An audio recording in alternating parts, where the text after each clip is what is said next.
One day Mahatma Buddha came to the sermon meeting and remained silent. Seeing him silent like this, all the disciples became worried.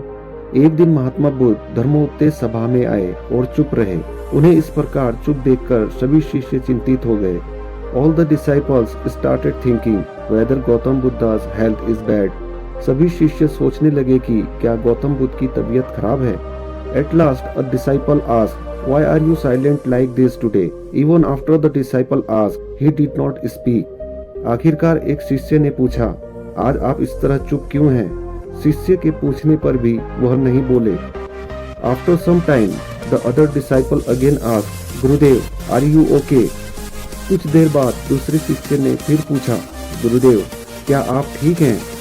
Even when the other disciple asked, he did not say anything and remained silent. दूसरे शिष्य के पूछने पर भी वह कुछ नहीं बोले और चुप रहे। Meanwhile, the sound of someone shouting loudly came from outside. इसी बीच बाहर से किसी के जोर-जोर से चिल्लाने की आवाज आई। He was asking why I was not allowed to come to the religious gathering today. वह पूछ रहा था कि आज मुझे धार्मिक सभा में क्यों नहीं आने दिया गया। Why am I not being allowed to come to the religious gathering today? Buddha did not give any answer. मुझे आज धार्मिक सभा में क्यों नहीं आने दिया जा रहा है? बुद्ध ने कोई उत्तर नहीं दिया। The person standing outside said more loudly, "Why am I not being allowed to come to the synod?" बाहर खड़े व्यक्ति ने और जोर से कहा कि मुझे धर्म सभा में क्यों नहीं आने दिया जा रहा है। One of Buddha's disciples sitting in the council could not control himself. सभा में बैठे बुद्ध के शिष्यों में से एक शिष्य अपने आप को रोक नहीं सका। Supporting that person, he said, "Gurudev, allow him to come to the synod." उसने उस व्यक्ति का समर्थन करते हुए कहा, गुरुदेव, उसे धर्म सभा में आने की अनुमति प्रदान कीजिए।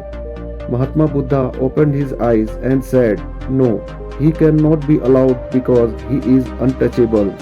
महात्मा बुद्ध ने अपनी आंखें खोली और कहा, नहीं, उसे अनुमति नहीं दी जा सकती क्योंकि वह अछूत है। Hearing Mahatma Buddha speaking like this, all the disciples were surprised that since when did Gautam Buddha start believing in such things? Mahatma Buddha को इस प्रकार बोलते हुए सुनकर सभी शिष्य आश्चर्यचकित हो गए कि गौतम बुद्ध कब से ऐसी बातों पर विश्वास करने लगे। महात्मा Buddha looked at the disciples in surprise and understood their feelings. Then Gautam Buddha said, "Yes, he is untouchable." Mahatma Buddha ने आश्चर्य से शिष्यों की ओर देखा और उनकी भावनाओं को समझ गए।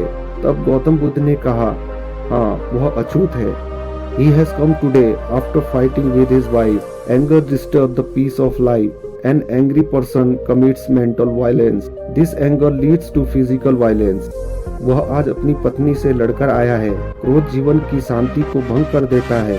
क्रोधित व्यक्ति मानसिक हिंसा करता है और यह क्रोध शारीरिक हिंसा की ओर ले जाता है। An angry person is untouchable because his thoughts, waves affect others also.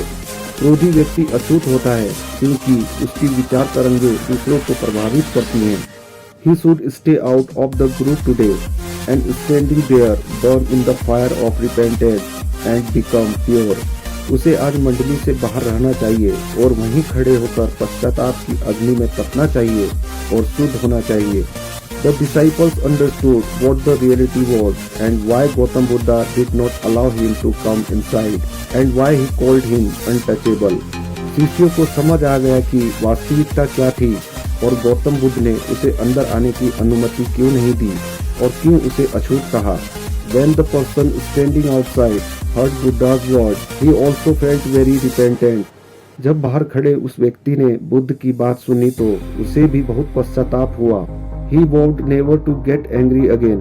After this, Buddha allowed him to come to the religious assembly. उसने फिर कभी क्रोध न करने की कसम खाई। इसके बाद बुद्ध ने उसे धर्म सभा में आने की अनुमति दी।